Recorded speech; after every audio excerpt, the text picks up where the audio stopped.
Hey guys, it's Gala Avery from the Video Archives podcast. While we're shuffling tapes and gearing up for season 2, Quentin and Roger have sent me on a mission all around Los Angeles and beyond to talk with filmmakers, photographers, VHS collectors, and other interesting characters.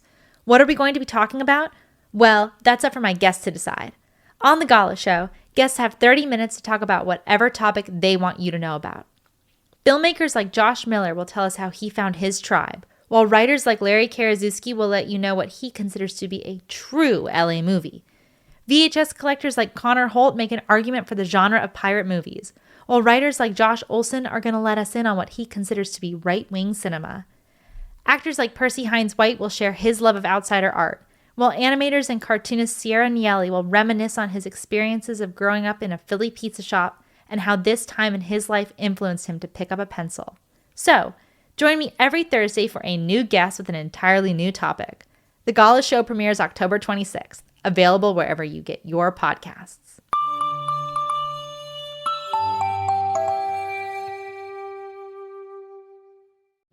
On this episode of the Video Archives podcast, join Roger Avery and Quentin Tarantino as they travel deep into Bavaria and unlock Michael Mann's The Keep. Originally running at 210 minutes, the film was notoriously cut down to 96.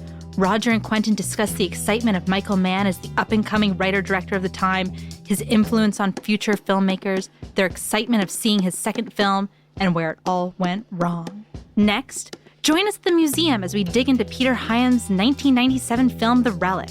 A fun monster movie mystery, Quentin and Roger pick apart the lore of the film and discuss if rules really matter when you're having fun. A movie that picks up in the third act, you'll have to come along for the ride to see how it ends. And, lastly, fill up a cup of joe and board the Cafe Express. In this charming 1980s Italian comedy starring Nino Manfredi, be ready to laugh, be ready to cry, and be ready to fight against Italian bureaucracy one cup of coffee at a time. Joining us now, here's Quentin and Roger. Thank you, Gala. Thanks, you. Gala. Yes, she's correct. This is Quentin Tarantino, and this is Roger Avery. Hello, and I'm so happy to be here with my best friend and my daughter. Hey! Like, talking about movies. Like, what better? Absolutely. So, tonight we've got a couple of really interesting films to come up that we had interesting reactions to them, frankly, to tell you the truth. Not exactly what we were expecting. There ended up being quite a bit of nuance. So let's get started right away with the first film that we're going to be speaking about, 1983's The Keep. Michael Mann's second film. Yes, absolutely. Michael Mann's second film. The reason that I wanted to see the damn thing, all right, was because it was Michael Mann's second film. What secret, what evil, what force draws them to the keep? What hit this place? What I saw wasn't real. You're part of this! I am the Watchman. I have come to destroy him. The keep. The Keep, with co-hit The Relic, will be playing August 27th and 28th on glorious 35mm film at the New Beverly Cinema, 7165 Beverly Boulevard, Los Angeles, California.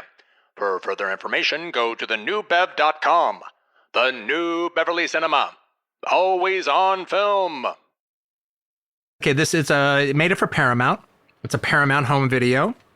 And the back of the box reads as such: a gothic thriller which grips you with its combination of horror, romance, and the supernatural. It is World War II in German-occupied Romania. Nazi soldiers have been sent to garrison a mysterious fortress, but a nightmarish discovery is soon made. The keep was not built to keep anything out. The massive structure was, in fact, built to keep something in. ... Scott Glenn portrays the stranger who alone must battle the supernatural forces whose evil power is dwelling within.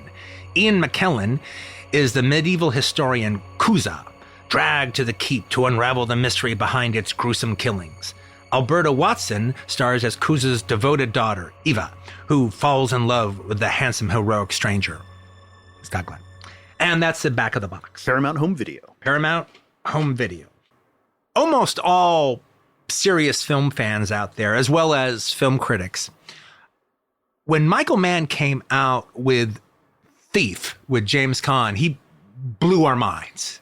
Completely. It was like roll over, John Carpenter, tell Walter Hill the news. It was a new guy out there on the crime film scene who wrote great, gritty dialogue. He had a wonderful visual sense. And made an existential film out of it. It's an existential crime film. Yes, exactly. It elevates the form.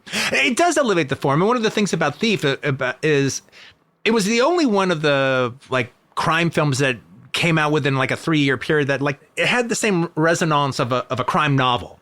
But also right from the beginning was that he was a stylist. There was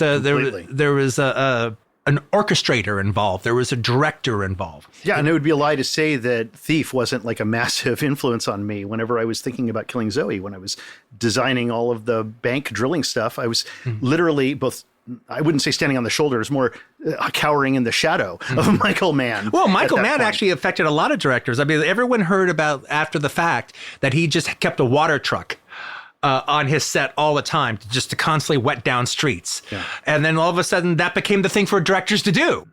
Thief looks fantastic. Let's get a water truck and let's just wet down these night streets and throw lights on them. And when you're saying it affected your work, I mean, there's lines in Thief that affected my life. Insofar as I have always lived my life trying to be like James Caan, insofar as I am Joe Boss of my own life. Yeah, you are that guy. I am Joe Boss, and I am Joe Boss of my own life. You are that guy who went and, you are the professional thief who carried around in his pocket a little collage of a family and children in a house with a picket fence. Okay, you literally are saying the worst part about Thief, all right? Yeah, but I'm relating it to you and how you identify. Maybe you don't even know why you identify as much as you do. Yeah, okay, there's only difference, though, is I would enjoy that postcard. The only reason the character has that postcard is to just is to say, fuck it, and throw it away. Here's all the life's good things. Okay, now fuck that. I'm going to kill everybody. Well, that's just it. This is not for me. That is the Buddhist existentialism inside of Thief, in which is he lets go of it all in order to advance. Yes. Well, I wouldn't put it quite like that before we get too lost into the Thief. I would put it more about the idea that he was untouchable because he was untouchable. Yeah. The minute that he fell in love, the minute he had something they could take from him, the minute they could put the bite on him, he had to get rid of the kid. Suffice it to say, it was such a powerful movie that it affected all of us in such a big way that immediately Michael Mann was like the man. He was the man. Absolutely, he was the man. Okay, so based on the back of the box, I'm already in. I'm in 100%. It reminds me of Castle Wolfenstein. I'm a Castle Wolfenstein fan even back then. Mm-hmm. But it's you've got a big keep, you've got Nazis. What's going on? Well, what's going on for the audience is the fact that just small village in Romania, all of a sudden the Nazis show up. Yeah, the Carpathian Mountains. Yeah. And Alex Thompson shoots the movie. I almost have to say right away, because the two powerful elements at the top of this movie are Alex Thompson, who is one of my favorite DPs, and Tangerine Dream. And with that amazing long lens first shot of those trucks. Oh, absolutely. And with that incredible score by Tangerine Dream. I'm going to mention in a bit, when I first saw the movie, I hadn't seen it since I first saw it at the theaters. As time has gone on, pretty much the only thing I remembered about it was the beginning. Yeah. Because the beginning was so impressive and it was so ambitious. And also, I think there also is just even a small point as far as me and Roger are concerned, that we love William Friedkin's Sorcerer so much, and nobody at that time was talking about Sorcerer. So to see a movie rip off Sorcerer, to set the tone of the film using Sorcerer, I'm in. Yeah, it didn't matter that they're ripping it off. The fact that Michael Mann knows to rip Sorcerer off when other people obviously don't. All right, that all of a sudden put it in this other category. And then immediately you're introduced to the next Praetorian Guard of Michael Mann, which is John Box, and his beautiful set for this Carpathian village in the mountains, which I believe was done in a quarry or something in Scotland or Wales or somewhere, but it's an absolutely beautiful village. It's so beautiful. It inspired me to, when I wrote this screenplay, unproduced screenplay, 99 Days of Vampire Script. It was that set that inspired me. Like I saw that and I was like, I had never seen anything like it depicted so beautifully in a movie. So in the Keep, the thing is the Nazis come into the Carpathian Mountains in Romania and take over this village. Hey, we need to do some work here. There's this keep over here. We're going to make that our home base and everybody just stay the fuck out of our way. Yeah, everybody wants to be at the Russian front, like for the big glory battle. Like, we should be at the front. We should be at the front. I can't imagine any soldier actually realistically thinking I want to go to. Well, but their whole reason for saying that is like but the Russian front is sent here. The Russian front is just starting. So it's just a matter of moments once we bring Russia to its knee. That's part of their victory shall be ours. Joke. Yeah, we should be wrapping this up, within weeks. Yeah, but none of them really want to be there on this detail. Just looking at this old, pile of stones. And so when you get into the keep, you see that it's seems like hundreds, or at least 100 silver crosses that are kind of they're built actually around. nickel. They're described as nickel initially. And so 2 German soldiers left there during the night go, hey, this is silver. Let's steal this shit. So they start trying to pry off one of the silver things, and that whatever has been kept in the keep, it unleashes it. Yeah, and it's in fact kind of drawing them to it. It's like it's revealing this nickel, which has been presented as nickel, as silver, and they're like, it's silver. It is silver, and they start trying to pull it out, and in doing so, they end up pulling out kind of a capstone of some kind that reveals this vast underground hellish cavern. Yes. Then that ends up killing those 2 soldiers, and now this thing is just kind of killing random German soldiers almost every night.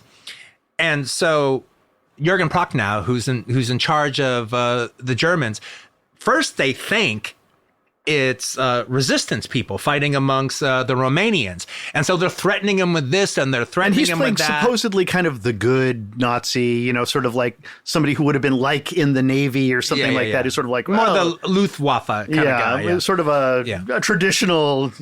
Oh, I mean, he's cynical about the... Frankly, to tell you the truth, one of the better things about the movie is while they're kind of casting him as the good Nazi, he's not that good. He's all, he's all crowing. Well, he still believes they're going to win. Yeah, exactly. He's all crowing about, we're still going to be the masters of the world. Russia will be nothing. I mean, when they usually cast the good Nazi, he's not really down with the cause. No. Prochnow is down with the cause. All right. But while he's down with the cause, he's smart enough to realize, okay, look, despite all appearances, it's obviously not these Romanians who got the balls to be killing our soldiers when they were saying, we will kill everybody in this village unless you turn over the saboteur. Like they would have turned them over at some point, so he knows that that's not the case. But anyway, enough of this shit has happened that now all of a sudden the Gestapo shows up. And they're going to get to the bottom. And we get a little bit of extra juice suddenly. The promise of that opening Absolutely. comes back. And then leading the Gestapo is the best performance in the entire movie. Absolutely. And that's Gabriel Byrne. Yeah, absolutely. Leading the Gestapo, and he is... I'm not even a Gabriel Byrne fan, No, me per neither. se. Me neither, really. But he's kind of... He was born to play that part. He's got, he looks right in the haircut. He's got, a face that... I mean, Gabriel Byrne is... I don't even... Look, here's the thing about that. I don't even know if he's that great in the part. He's just what the movie needs at that time. Well, he's a perfect villain at that time. He is the villain of the movie. Yes, and he looks... The monster is not the villain. He is the villain. And he looks great. The monster is strangely a B villain, all right, by comparison. And he looks great in his Gestapo uniform. That's all the bad guy side, which is the interesting part of the movie. Yeah. The completely uninteresting part of the movie is all the good guy stuff, which most unconvincingly deals with Scott Glenn's magical character, because apparently He's angel character. yeah, he's an angel basically, or he's like, or the warrior that time has deemed the good one to fight against this evil warrior if the evil thing in the keep is ever released. And time is a good thing to deem him that, because his name is Glocken, which in German, implies a kind of clock-like regularity. Whatever this is that's being held, this horrible evil that's been held in the keep for like hundreds of years, once it's been released, even though we don't quite know what it is, all of a sudden, 100 miles away, Scott Glenn just materializes, as this Kind of wakes up. yeah, but no, it's almost like there's a hotel room and he's just all of a sudden there, and so he goes Dressed as a sailor. yeah, so he's got his With the box. journey. He's got his journey, yeah, with the box. Don't even go into the box. It's not worth talking about. It is worth talking about. Okay, well, We're going to talk about that fucking box. I will let you talk about it. The box is a cool thing until it just holds a pole. It's like you could have just gotten one of those in the Carpathian Village. But now look, Don't have to I am carry not that a fucking fan box. of the Scott Glenn stuff, but the Scott Glenn stuff is good by comparison to the Ian McKellen Well, stuff. and he is actually highly effective looking. Like, he looks angelic. His eyes, and I think they must have contacts in him or something, but he has a kind of ethereal I think he looks quality. weird. I think that those eyes thing makes him look angels are weird. Makes Angels him are look weird. Angels you know? are weird looking. What I don't like is whenever they try to up the ante, because it's enough that Scott Glenn is there and he looks at maybe a woman or something, and she looks at him and is, taken. But instead they do these, like, they're constantly trying to push this rotoscope effect over his eyes. Like, wow, you don't need to do that. He looks weird enough. Yeah, no, You don't need to push the effect. no, he looks like fucking Submariner. And effects are one of the problems with this movie, and it may not be the fault of anybody, because Wally Weavers, the VFX supervisor on the film, died right after production was complete. And apparently nobody knew how to complete what had been planned. So there was a lot of reshooting, I'm told. And then Alex Thompson moved on to do other things. And so many of the reshoots were done by a different DP, which is why the interiors look so bleak and dark and really hard to see things.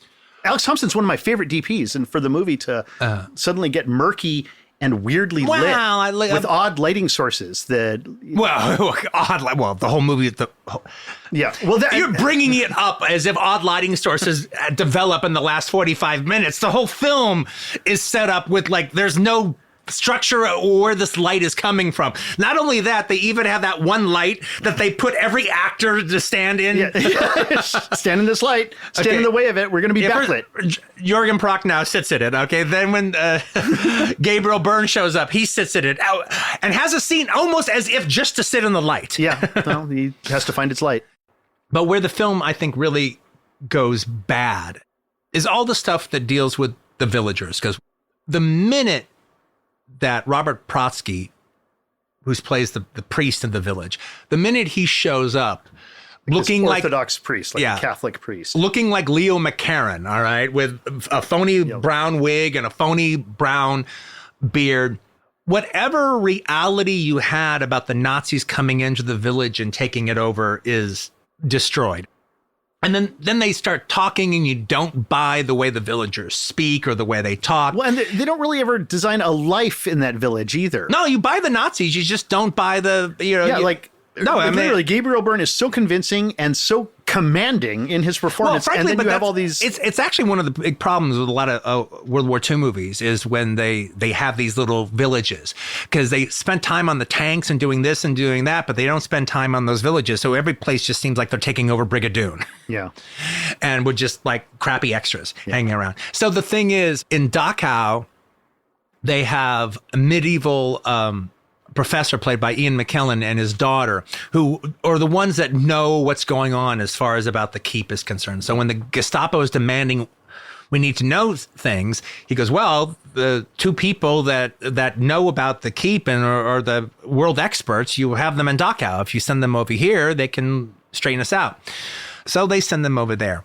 And by a teleportation device, because they're there like that. Yeah. And Ian McKellen gives what has to be the worst performance of his career. It's almost like he's doing Jimmy Stewart. Then the makeup isn't helping. It's the wig or what the hairpiece isn't helping. Well, frankly, who he looks like and sounds like is he sounds like the old gray doctor in the wheelchair that's in Rocky Horror Picture Show. Right. I mean, even the wig looks dissimilar. He's this doddering old guy, and he's using this horrible voice. I mean, one, it's an American accent that's horrible, but it's a horrible old man American. Well, it's kind of talking a little bit like this. Well, that sounds better than what he. Well, that's so kind of like a Jimmy Stewart. No, it literally, it's like a bad community theater production. And he looks, I mean, even like the wig, the look looks like a bad community theater production. So basically, Ian McKellen starts investigating, and then this powerful being that has been let loose presents itself to Ian McKellen. Molasar. And this whole keep was built 200 years ago, or however 1,000 years ago, however long it was built, to keep this thing from getting out of hell and ruling the world. That sounds like Castle Wolfenstein. I'm in. Yeah. And so then Ian McKellen ends up having this conversation with the creature, and he's telling the creature about the Nazis out there, what he's doing. And they're like, hey, how dare they do this to my people? I will destroy them. But first you have to let me get out of here. But then I will destroy them. And you were speaking as the monster. Yeah, exactly. Yeah. Yes. Because it was more like, oh, what have they done with my people? Yeah. Like it was much more like, you sounded a little bit like Ian McKellen. Yeah, I probably did. When I saw this film, I took a bunch of my friends from like college to like, yeah, we're going to see Michael Mann. It's totally cool. And then we're seeing it, and it turns into like, it starts off well enough, and then it starts getting a little muddled and confused. And by the time those two German soldiers are trying to pry the silver cross out of it. No, that's not when it's good. Well, it's still good. But like at this point, suddenly the music goes so over the top, and suddenly he's shooting everything in such a highly stylized way that it removes you from any kind of reality that has been established beforehand. And one of the problems with this movie is the reality of the film is a little clumsy. It takes big jumps in time. The creature is designed by Enki Bilal, the comic book artist, the French comic book artist. I've also heard that Michael Mann was changing his mind about what the thing should look like. Well, it looks like a cross between Bella and Basket Case and that weird Jim Henson and the Muppets used to be on Saturday Night Live. They had that one big stone statue that would talk every once in a while. It looks like that too. Exactly. He looks like a fucking Muppet. Well, and so like, suffice it to say, everything comes together.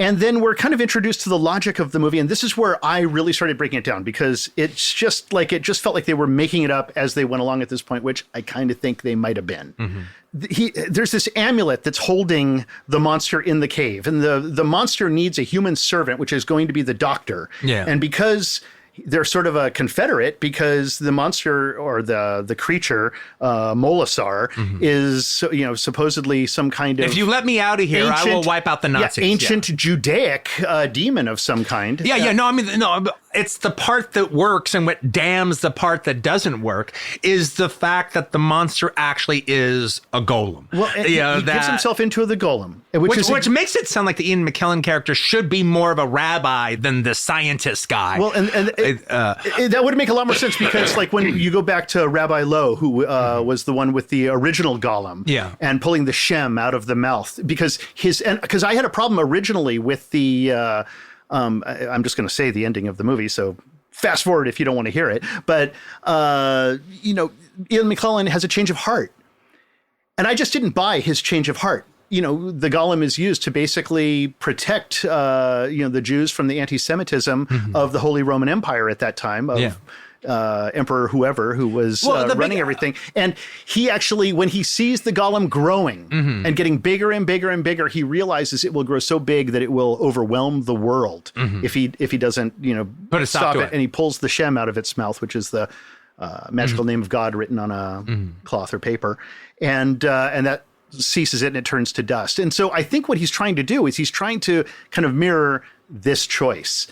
But it's done in a very clumsy way, and frankly, I love Michael Mann, and done in that bad action movie way where everything's being said while wind machines are blowing and special effects are going. And the music is so hot that you can't hear anything that's going on. Everyone's talking has to scream over the wind machines and might as well be... It's a cacophony. It might as well be national treasure. And I love Michael Mann. I think he's one of the last great users of cinematic vocabulary. I love I think his work in The Insider and like Manhunter, like, you know how much I love a lot of his work.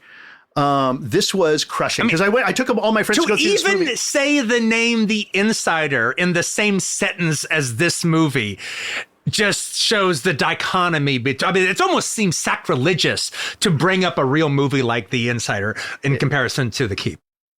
Michael Mann ends this movie with, like, at a point when you're just like, what the fuck am I looking at? Boom, a film by Michael Mann, and he just doubles down on ownership. Mm-hmm, yeah, he does that, yeah. He proudly takes ownership of what he's just done. And when his name appears, it drew guffaws from us. We laughed. We did, but I thought about it later, and there's something about owning your embarrassment, owning it as much as and you may not have experienced embarrassment with your work. I have. Uh-huh. I've experienced, a particularly tough production where everything went wrong. I mean, a few things went right, but most everything was just a disaster. And it's just like you come out of it and you're like, what the fuck? And at a certain point, that movie was Pulp Fiction. No, no, it was actually a TV pilot I did called Mr. Stitch. Yeah. And it was such a painful experience for me at the end. And after I had made it, it was my monster. Uh-huh. I was embarrassed of it. It was like it wasn't at all anything even close to what I wanted it to be. And like all I could see was the terrible production. And it hurt so bad that it even existed. And then several years later, I bumped into another filmmaker friend of mine who's like Christoph Gans, the guy who did Brotherhood of the Wolf. And he did a little Lovecraft movie at one point, and he said, "Oh, it's an embarrassment. You have to own it. You have to treasure it." Yeah. And so ever since then, I've just treasured it. It's my child. It's a little bit of a weirdo. I am maybe the only person who loves it, but I do love it. And there's something about Michael Mann just accepting ownership because we know that this movie was a troubled production. When we got through watching it, I just said outright, that was a fucking fiasco. Yeah, and it was. It's a fiasco. But it wasn't entertaining. But what was fascinating about it is to see a guy who has become one of cinema's great stylists trying to be a great stylist before he knows his shit. Now, he was able to pull it off with, if you ask me, Michael Mann only works when he's dealing with the 20th century. His style is very well suited for our modern times. And I think there's particularly just something about Michael Mann doing crime stories. I think that there's something a little lost when he's not doing a crime story, with the exception of The Insider, which they try to make as much like a crime story as they possibly can. I mean, apparently there's assassins after, it's insinuated that there's assassins after Russell Crowe at some moment. So I absolutely love the cinematic language that he's using inside of The Insider. And that's actually one of the reasons he's almost like Douglas Sirk in that movie. Mm-hmm. There's a moment where Russell Crowe is looking out at the sea and he's trying to decide what to do with his future. And there's looking out at the sea. Okay, the Michael Mann shot. It's a classic Michael Mann shot. The wall, the wall of glass behind you that has a beach going on. And there is a simple. Doesn't matter if you're a regular cop, you could afford a house on the beach with a wall of glass. Well, he's standing on the beach, and there's a single line of the horizon with blue and blue. Yeah, and it's just that. And you see him kind of in the extreme foreground. You're looking a little bit behind his ear, looking at it. Then suddenly Al Pacino approaches him from behind. Hey, you ready to go? And he turns to look at Al Pacino, who's behind him, and the camera pans with him, and it pans to see what's just to his left, which is all these police cars and and like flashing lights, and he's supposed to go in and to the courtroom or whatever he's supposed to do, and it's abject chaos. Mm-hmm. And it's a beautiful moment. And when he finally cuts away, before we know what is he going to do, is he going to like testify or not testify? He cuts back to this wide shot, and it shows Russell Crowe on one side of the frame and Al Pacino on the other, and this palm tree just cutting the frame in half, showing their division. Michael Mann, at this point in his career, is commanding of cinematic vocabulary. He's using a grammar and a vernacular. He's one of my very favorite stylists. And that is why this ultimately ends up being interesting, because frankly, it's interesting to see a great cinema stylist before he was that good. He's not in control of his style. He's constantly lost. And when he's lost, he goes to slow motion. When he's lost, he throws in more smoke. Yeah. When he's lost, he cranks up the music. But you know what we can thank the Keep for? Because of the perhaps experience, perhaps reception of the Keep, he retreated into television and did Miami Vice. Yeah. Which absolutely altered culture in a massive way. Like, it defined rather culture. It did. Yeah, speaking of which, Band of the Hand is far better than The Keep. Yeah, you were a huge... I remember when Band of the Hand was in the store, you were pushing that film like it was nobody's business. Well, I like the opening credits, okay? The opening credits with the Bob Dylan song was even, pretty good. I think Cat Squad, didn't we also have that in... Cat Squad is way better than The Keep. Like, those were Cat like a Squad couple of the ones that you were good. like... Cat Squad is one of Friedkin's best things of the 80s. The first one. You love Cat Squad. I happen to have in my possession here the December 1983 issue of Film Comment, which has a interview with Michael Mann talking about The Keep, written by Harlan Kennedy. Now, I actually remember reading this when it came out. This is the part that stayed in my mind, and when I read it again, it was the part that jumped out at me again as well. It's not particularly about The Keep, but the interviewer asked him, how important to you is the use of the widescreen? And Michael Mann replies, very. It's important to me for two reasons.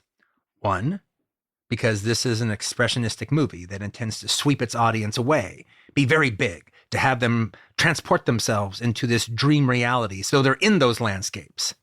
They're with the characters. You can't sweep people away in 185 and mono. Also, I'm not just interested in passive filmmaking, in a film that's precious and small and where it's up to the audience to bring themselves to the movie. I want to bombard an audience, a very active, aggressive type of seduction. I want to manipulate an audience's feelings for the same reason that composers write symphonies. And that could never be done in 185. Yeah, well, that can be done in 185. It can be done in 133 if you want to. Yeah, I'm just saying. Nevertheless, I appreciate this. I'm going to read that last part again. I want to manipulate an audience's feelings for the same reasons that composers write symphonies. The guy follows it up. Well, what are your feelings about ultimately seeing this big screen film on television and videocassette with the sides cropped off? Yeah, good question. Are you pushing your compositions towards middle of the screen? No. Whatever happens to it when it goes on television or video, that's the breaks. I can't do anything about that, but I can do everything about the cinema experience, which for me is obviously primary. So the shots are composed for the big screen, and the film is designed to be effective for theatrical audiences. And if it does that job, then it's going to do well on TV. Well, and I remember that like it was yesterday, reading that in 1983. What's amazing is hearing a guy who's so powerful with the small screen at his young age. Well, on it's his sophomore effort doing he'll be embracing the small screen like in about a year from now. Yeah. All right, it's about a year and a half away from Miami Vice, which is where he really makes his name. He's still full of the pretension of. That's right on. That's not pretension. That's a mission statement. The one last thing I got to say about The Keep, I want to say about it. Okay. But maybe one of the weird things that I think there's a connection to my work. For whatever reason, I didn't see The Keep when it first opened. I saw it, I think, at the World Cinema. And naturally, I thought the whole first 15 minutes, when the Nazis take over the village and all the sorcerer referencing and the Tangerine Dream score and grills of trucks and tires splashing through mud in the rain and Nazis sitting behind the texture of the film. Nazis sitting behind dirty windshields. It was fucking amazing. The incredible long lens tilt that occurs at the beginning and then lands perfectly at those trucks that are like miles away. Tilt shot is amazing. It's just simply stunning. So you have all that, but then it has the scene when the evil incarnate is having his big scene with Ian McKellen, and then he has that moment. Well, the Nazis they're exterminating the Jews.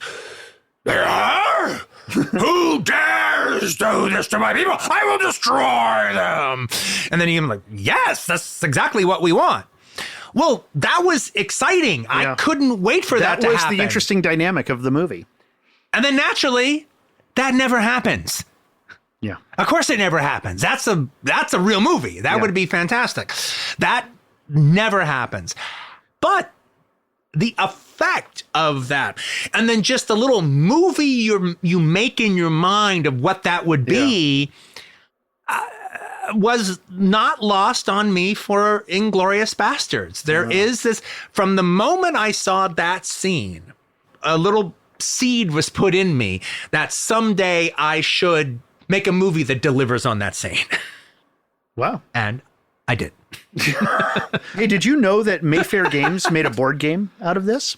No, I didn't. And I found that out, and I thought you should know that, because we should try to track that down. Yes, because I collect board games that have to do with movies and TV shows. Okay, despite everything I said here, I would happily play a keep board game. In fact, I dare say it'll definitely be more entertaining than the movie. We're going to find out. Yeah. But at the end of the day, the keep was a fiasco. Yeah. I wonder how present day audiences would feel about it. Let's find out. Well, let's find out.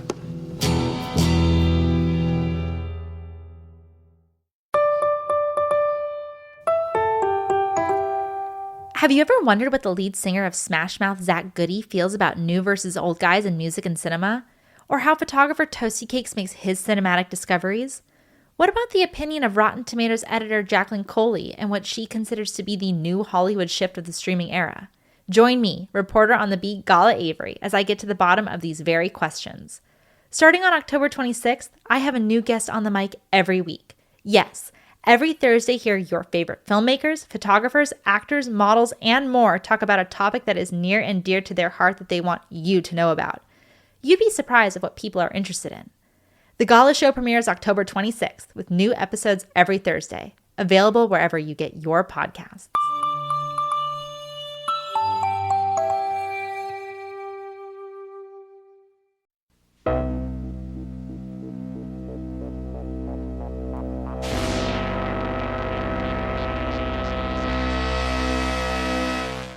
Gala. Hi, Quentin. Hi, Roger. Hello. So I watched this movie with my mom on like a girls' chick flick night, and we had so much fun. Mm-hmm. We actually really liked it. This movie was originally extremely long. Yeah, it was like 3.5, 4 hours long. Like 3.5 or 4 hours long. The version that is available is 96 minutes. So you can only imagine how much has cut out of this movie. Now, everyone at this table, I'm sure, has fought 105 minutes, it says here on I that. have a 96-minute version that I watched, so maybe I watched some other version. Wow. They're still cutting it. Jesus Christ. So Quentin's version on VHS is longer. I watched It's like Le Règle du Jeu. They kept cutting it. Believe me, I wish my version was 86 minutes, all more they right, cut or it, 96 the minutes. worse it got. And I'm sure everyone at this table has fought against a producer at one point in time to try to save something important in your movie. So I can only imagine Michael Mann having to cut down his film to 100 minutes. But you know what? At 96 minutes, how I watched it, this movie's made for me. Mm-hmm. I love 90-minute movies. Gala will fight me if I try to put on a 100-minute movie. And she's like, don't you have any 90-minute movies we can watch? Yeah, no, I love, listen, if it's Bud Buttiker in 70 minutes, I'm in. Yeah. If it's like 121 minutes, I don't know if I got time for that. But I love this movie. It's fun.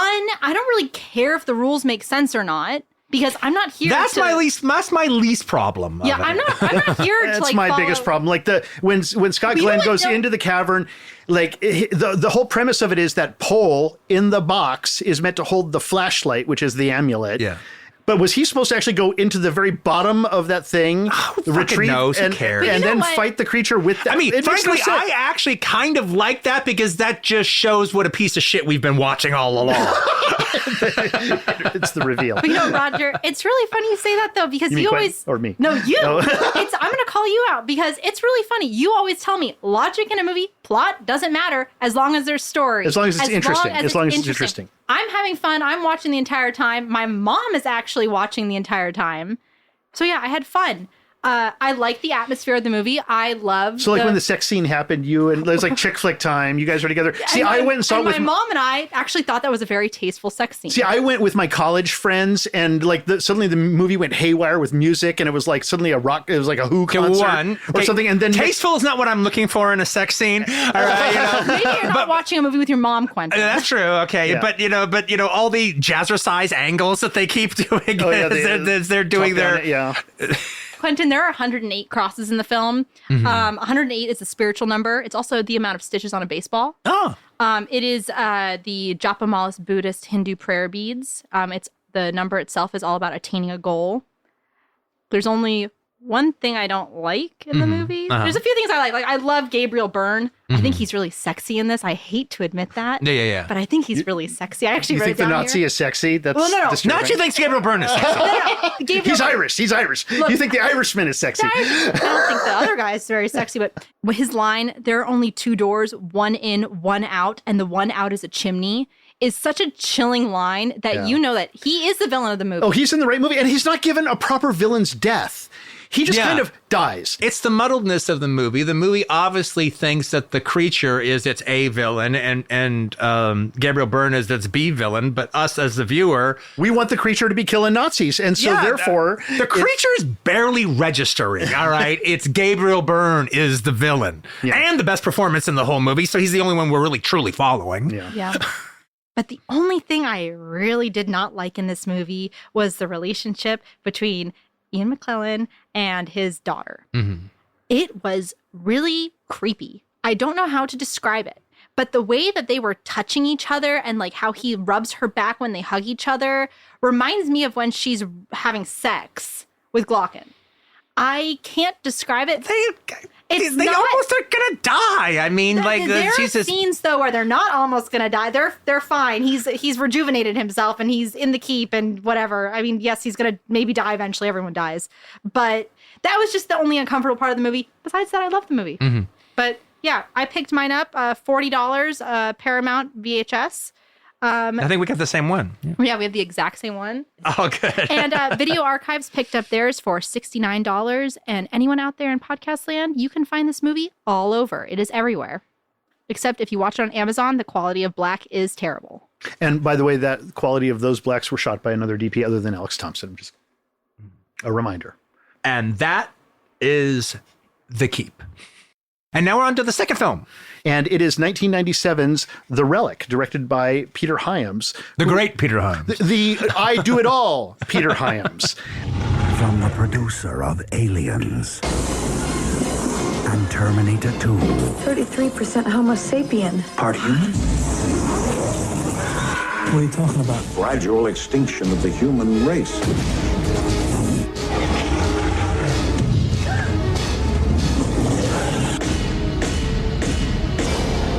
The Relic.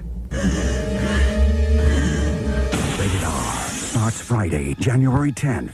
The Relic, Whitco Hit the Keep, will be playing August 27th and 28th on glorious 35mm film at the New Beverly Cinema, 7165 Beverly Boulevard, Los Angeles, California. For further information, go to thenewbev.com. The New Beverly Cinema, always on film. This tape that we watched, that Quentin and I watched, was released on Paramount Home Video. It's our second Paramount Home Video in a row. It is an out-of-your-seat suspense thriller. Don't miss it, says Jim Ferguson of something I've never heard of. Preview Central. Come in if you dare. Its opening night gala for a new exhibit at Chicago's Natural History Museum is underway, but be advised, something terrifying wants to make sure no one ever leaves. Penelope Ann Miller, Tom Sizemore, Linda Hunt, and James Whitmore star in this effect-packed thriller shocker that gives a haunted house movies a terrific new setting.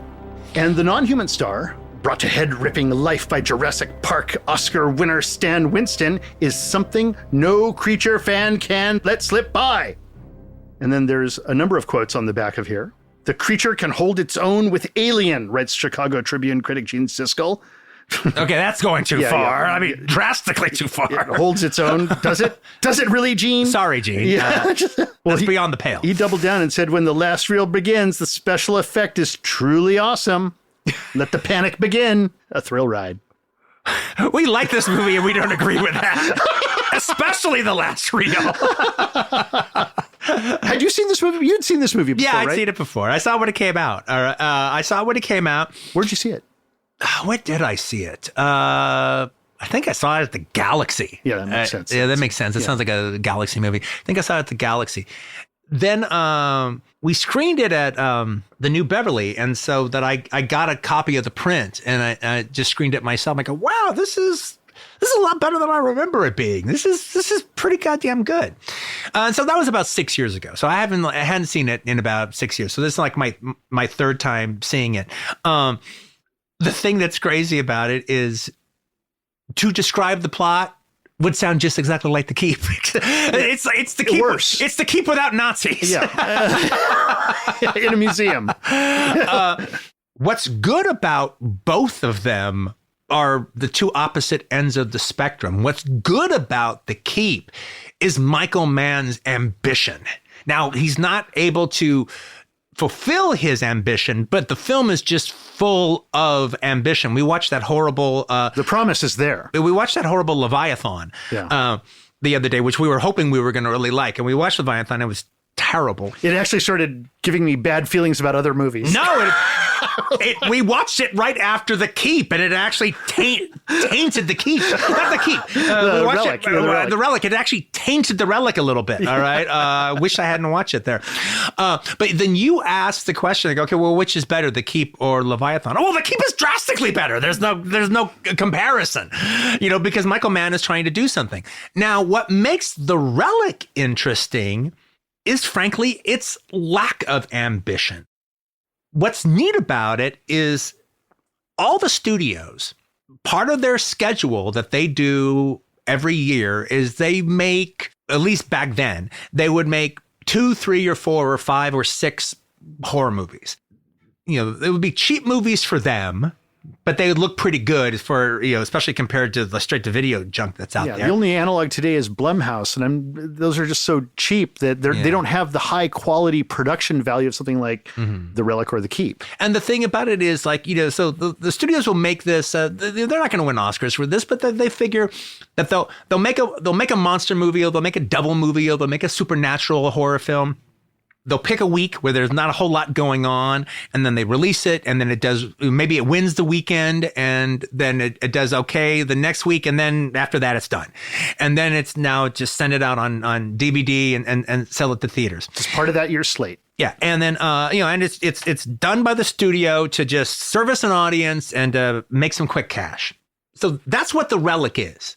Now they've got Gale Ann Hurd producing it, and they've got Peter Hyams directing it. Now, Peter Hyams had been around for a long time, but he's kind of worked his way down. Yeah, he starts off like as a writer with Telefon, right? Yeah. With Charles Bronson. Yeah. And then Capricorn 1, which when I was a kid, Capricorn 1 was like this amazing film.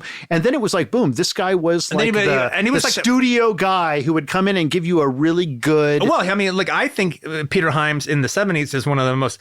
And in the 80s is one of the most underrated action directors. He does action set pieces that are just fantastic. And even looking at like he's done some movies that they're always derivative a little bit that don't work. Like the Presidio doesn't work at all, but something like the Narrow Margin. The Narrow Margin is terrific. Sure. Yeah, The Narrow Margin is I forgot how good that was until I saw it again.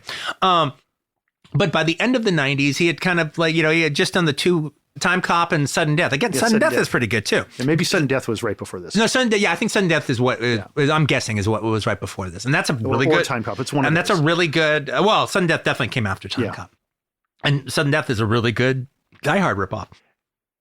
Peter Hyams and Gale Ann Hurd are just too good for this project. They just really outclass this project. This is the kind of film that a Rupert Wainwright would normally be directing, or a Darren Sarafian would be directing. That's the kind of people you would imagine, or Stephen Hopkins would be directing. When you get Peter Hyams doing a silly little monster movie with not even a B-level cast, a C-level cast. There's some things I don't like about it, but it's a hell of a fun monster movie. It's basically a monster movie. And and the back of the box is right. Yeah, everything is all worked around the museum, but that really works. And frankly, the two lead actors in the film, Penelope Ann Miller and Tom Sizemore, I don't think they've ever been better. Now, I actually really like Penelope Ann Miller and her little bit in Biloxi Blues. I loved her in this movie. I thought she was totally charming really, in the film. I think she's fantastic in the movie. I think she's a wonderful lead. And I think Sizemore, who I'm normally always bored by, he's terrific in it. Yeah, and he has like the thankless job of like pushing the exposition forward. Yeah, but he does a good job with it, actually. No, completely. He makes it listenable and fun. Yeah, and the way he barks orders out, I buy. He's one of the few times I buy the cop in the monster movie as a real cop. Yeah, he actually feels. No, authentic. He should be like starring in a Law and Order fucking spinoff or something. He looks. It just goes to show what a good atmospheric genre director that Peter Hyams is. That he can make a monster movie that's as fun as The Relic, but not that great of a monster. The first half of the movie doesn't show the monster enough. We kind of want to have more of a relationship with the monster so it means more to us. And he saves it for a bigger reveal. I think that was a mistake. Nevertheless, I'm really enjoying it. I just think I would like to have personalized the monster a little bit more. Then they show us the monster. Then they show us the monster too much, and now I don't like the monster. It's some kind of chimera thing with like alligator body and multiple legs. Frankly, I don't like a rat. It's a spider. Frankly, I like the first introduction of it because it's obviously a puppet. All right, it's obviously a physical thing that they film. There's a bunch of people inside of that. Latex. But pretty quickly, it becomes a CGI that has the physiology of a shaggy dog. It has a physiology of a big galloping dog, but with a vagina meets predator mouth. Yeah. Like almost they always have this, like the whole mouth opens up on every side and looks like a cross between a flower and a vagina. And I'm sure that was exactly or a flower, vagina, and an asshole. And I'm sure that was exactly the thought. Yeah. And predator.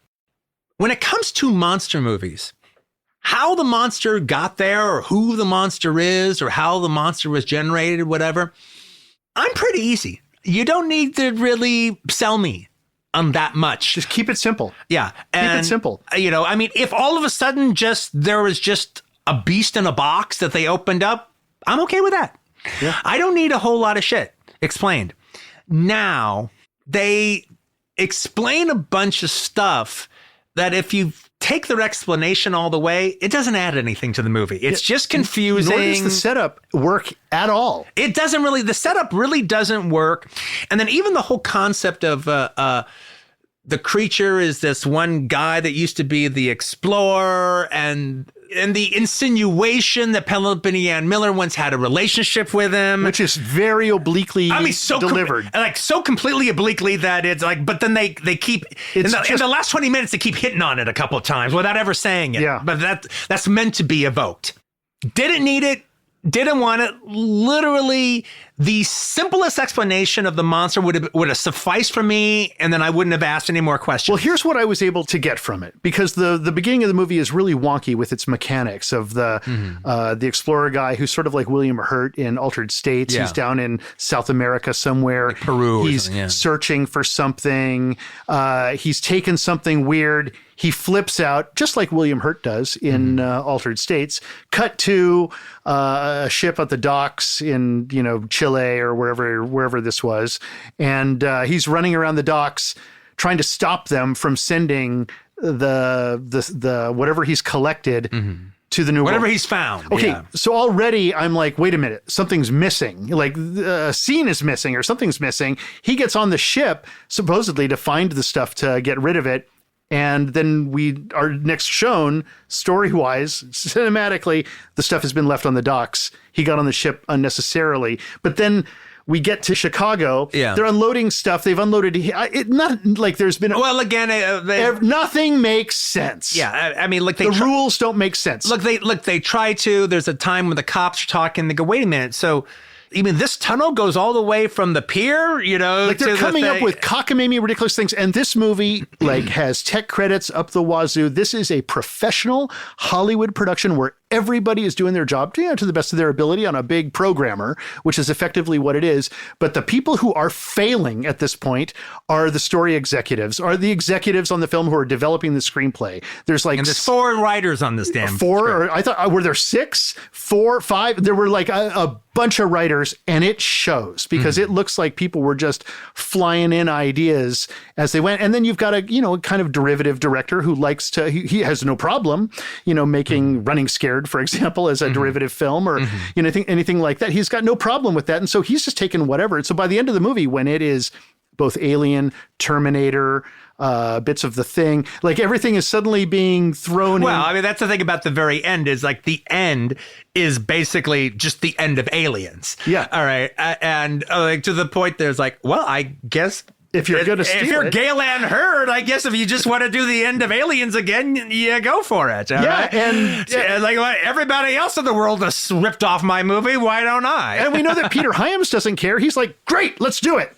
Yeah. I'm going to try to do it better. Oddly enough, the similarity of it to Aliens actually made it work a little bit more for me because I knew what they were trying to do. Yeah. So when she does actually hop into the elevator just as everything goes to hell, I knew what the plan was because I'd seen Aliens. Yeah, exactly. I knew what the plan was. You know the territory you're in. I knew where I was going on. We both enjoyed this movie, and here we are kind of ripping it apart. But we enjoyed it. But that's because this movie didn't really take itself seriously like The Keep did. Yeah. Like The Keep has this kind of pretension to it, almost. Well, this has no pretension. And this has no pretension. The only pretension of this is, what are we going to do that's going to sell the weekend? What does the audience want right now? It doesn't matter what happens in the script before. What do they want now? Frankly, to tell you the truth, when it comes to a slasher film or a monster movie, I don't need any more than that. Just give me a good one. He's shooting. It's beautifully shot, by the way. Yes, and he's his own cinematographer. He's a very, very good cinematographer. Like he makes the museum come to life. Even that whole little exhibition that it has of like weird superstition things where you have knows how to bring scale. You have to walk through a series of ladders to get into it. It's written in Latin, like "Abandon hope, all ye who enter." That's actually really clever. I would go to that. I would go to a museum that had that show. And they actually shot at the actual Chicago Field Museum of Natural History. One of the really entertaining parts of the whole third act of the film is it's the opening night of the exhibit and all the hoi polloi of Chicago is there, including the mayor and the mayor's wife, and they're all there. It's all set up for like the creature to come out and just jump in the party and eat a couple of people and send everybody running. That doesn't exactly happen, but the bodies that the creature has already eaten and stored away become revealed. And then it just becomes this massive exodus to get out of the building. And that's one of the better directed sequences in the whole film is this mass exodus. And one of the things that's actually of the whole crowd just going apeshit. But one thing that's actually funny is the crowd does more damage. The monster's not even there, and the crowd is just doing tremendous damage. Yeah, people just go crazy, running through windows, trampling over people, and it's like really well done. It's really well staged, and it's also very funny. It's a real crack up. It's a really entertaining sequence. Now, that leads to one of my problems that I have with the whole third act is I think they make a terrible error. They make a miscalculation because the people are trying to get outside and then they've shut the metal doors that lock the. This place has like the museum has metal doors like the Star Trek Enterprise has when the warp core is about to breach. It's supposed to be like the Hope Diamond is in there or something. All right, so it's like they've got to have a full on thing. So it comes its own keep. All right, when the metal doors slam shut. Now, Tom Sizemore is not even there. He's somewhere else in the museum, and James Whitmore and Penelope Ann Miller are somewhere else in the bowels of the building doing something else. And what they do in the movie is the place shuts down, and then like half the people get out, and the other half the people, including the mayor, are stuck in the museum. Then they kind of have to split the movie up between this one cop who's Tom Sizemore's partner, who's got to lead the survivors out of the place by going down into the sewers. And then Tom Sizemore and Penelope Ann Miller teaming up to finally destroy this creature. And they kick themselves in the shins, all right, when they do that, because they should have just let everybody get out, and everybody's out. Mm-hmm. All right. Yeah. And then now it just becomes our heroes who we like. Yeah. Keep it simple. Yeah. Just them trying to, make their bombs and stop the creature from doing what it's doing. By having to follow these other characters as they go on their trail, it just keeps taking the piss out of itself. Well, I'm sure Peter Hyams is just like looking at his writers and saying, look, there's 5 of you and Gail, you guys solve the story problems. I'm busy shooting. I'm doing it all right now. Like, solve the problems for me. All these problems. And I don't think anybody is. I don't think they are either. And all these problems are legit. But when I watched the movie, I had a really good time. Like I said, it's the overqualification of Peter Hyams on this puny little movie. All right. But this puny little movie done with all the, the gloss of a Paramount film. The one thing that I will add to the film that I actually think completely works, and not only does it completely work, is now almost the thing that I find the most charming about the movie, is the relationship between Penelope Ann Miller and Tom Sizemore's character. Because through the first half of the film, look, she's just pissed off. She's just, she might be losing her grant. She's just in a bad situation to some degree or another. They're busting her balls. That guy should get the grant, Dr. Lee. Yeah. Dr. Lee should be getting the grant. No, one of the things that's actually really interesting in the movie, they try to make this comic villain out of like her big rival at the museum, because he might get the grant that he already has a grant, but he might get her grant as well. He's kind of the smarmy, super smart guy. She actually even goes to him for help. Yeah. She's so nervous about him getting the grant. It's obvious that she knows he's better than her. So the grant is actually up for grabs. Yeah. All right. She could be out of work. And he's more of a hustler. He has like a kind of, and she's like, doing other things. And one of the things but later in the movie, they actually have him do something really, really shitty to her. And I wish they hadn't have done that. Yeah, I thought that was a betrayal. I thought it was a betrayal too, because I like the fact that she treats him like a comic villain, but we don't necessarily look at him that way. He hasn't done anything necessarily villainous. And where's that moment where she's like looking at the DNA numbers and everything, and she's trying to figure it out, and she goes to him and says, do you see something weird about this? And he looks at it and he immediately sees what's going on and tells her, oh, well, this is not you have a mistake in your testing because this has got too many different strains of whatever. Yeah. I mean, I would have liked it. I think it would have actually had more meaning in the character if he wasn't made an easy villain, if his villainy just came out of her own insecurity. If he had then used his expertise to then help, he could have still been killed. He doesn't even have to be friendly. All right. It's just, he just doesn't have to do some majorly villain thing. I was definitely not celebrating his death when it came. Yeah, I mean neither. But by that point, they threw away his character when they did that, so I didn't care. Yeah. But Tom Sizemore comes in the movie totally on the job. He is there to solve this murder that's happened. He's there to solve it and see if this crazy murderer is still hanging around the museum. She doesn't give a fuck about him. It's just a pain in the ass. She doesn't want to have to deal with him. She's pretty dismissive of him, but in a realistic way. She can't be really dismissive of him. He's a fucking cop. She's not. She keeps on the right side of it, but she's kind of she's not necessarily charmed by him. She's focused on her work and what she's up to, and all his questions are just a pain in the ass. And at some point he goes, look, I'm really busy. I don't really have the time to socialize. He goes, well, I'm not asking you on a date. I'm asking you about, and he says a realistic question that she can answer. She goes, oh, okay. Oh, I'm sorry. Well, blah, blah, blah, blah, blah. Well, then you need to talk to James Whitmore over here. Bring him over here. She's not into him because she's doing her job, and he's not into her because he's doing his job. However, by the final part of the movie, in the last 20 minutes, when they're forced to work together to try situation pulls them together. Try to bring down the monster. he has the right kind of information that he's experienced that brings her along. She has the right kind of information about what she knows to bring him along, without it ever turning into necessarily a romantic situation. Their camaraderie actually moved me. It actually meant something to me. And it meant something that it didn't happen until like the last 15 minutes. The last two encounters that they have with each other, they give each other, and they're only slight smiles. They give each other like half smiles, but there's a lot said in those half smiles. We like both of them.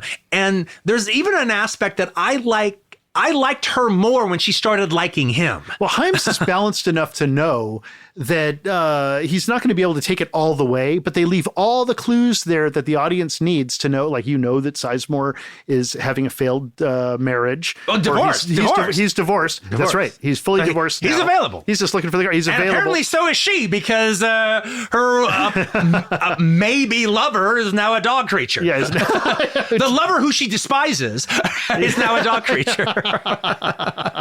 But there was just something about, he thought she was dead for a second, and then when she finds out he's not, and versa versa, they have these it's these close-ups that they just give these smiles. And on one hand, it's nice in an uncliched way that they did not make them flirt with each other and now they become a couple. I don't really like that. But in a strange way, I was kind of rooting for these two to get together, and the kind of ... that's left at the end of the movie is maybe they will. Yeah. Maybe I think he's going to probably take her on a date at some point after the movie's over. I'd like to think that that's the case. Yet they didn't have to do a cliche in order to have it happen. Now I'm writing the cliche because I like the character so much. Now I want the cliche to happen, but I'm forced to write that myself. Yeah. So despite how broken the movie is, it's still enjoyable enough, and you love the characters. I wouldn't say the movie's broken. There's things about it that don't hold water, but at the end of the day, I still really enjoyed the movie. I would say, for me, if I have to talk about the monster, I would say the plot is absolutely broken. The story is rambling along just fine. That's an interesting distinction. Well, for me, plot. No. You're right. I mean, I don't know if everyone's going to be sophisticated enough to get that, but I got it. Let me just postscript it by saying that I view plot as something very simple. There's 6 or 7 of them. Yeah. Supposedly that, boy meets girl, boy loses girl, like these kind of variations on plot. Okay, so you'll go see a movie once for a plot. Mm-hmm. It's not going to draw you back to see the plot because you've probably seen it before. Maybe there's a variation on something, but the plot is what's in Leonard Maltin's movies on TV guide. Right, that's the plot. What hangs on the plot is the story, and that's everything that the plot isn't. It's the theme, it's the light, it's the You're 100% character, right. It's all these other elements, and those are enjoyable enough and deftly enough handled and professionally enough handled and beautifully presented by Hollywood people making a Hollywood movie on film at a time when they were still shooting on film, doing a large kind of program. And making an attempt to not just let CGI do everything. Yeah, that's true. I mean, this was still relatively early days in CGI. In fact, one of the things I didn't... The burning creature CGI, that was probably the most apparent CGI moment. But that actually kind of worked. When the tongue licks her. Oh, yeah. It was a bad CGI tongue. Yeah. I would have much rather a puppet, slimy tongue, putting real slime on it. Yeah, I mean, that had to be somebody in post saying, God, we need a tongue. We need her to get tongued by this guy, or else we're just not going to know that it was the boyfriend. If that tongue doesn't go out there and slither all over, and that had to have been a post decision.